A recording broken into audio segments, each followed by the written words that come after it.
How to change a single page to landscape in Word. Hi everyone, I'm here to assist you today. Without any delay, let's jump right in.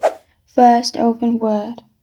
Then, simply click on Insert at the top to add pages. Click on Blank Pages, which will add pages.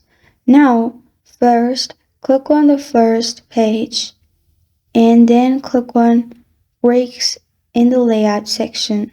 In here, click on Next Page. After you've clicked on Next Page, you will find this kind of screen pop up. Now, click on the second page, or the page you want to make landscape. Then, in the layout, click on Orientation and click on Landscape.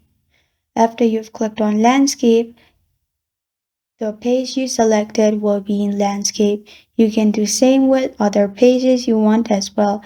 As you can see, all the pages are in portrait except for one.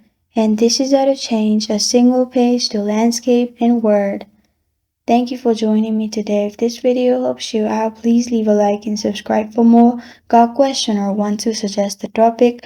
Comment below. Thank you for watching.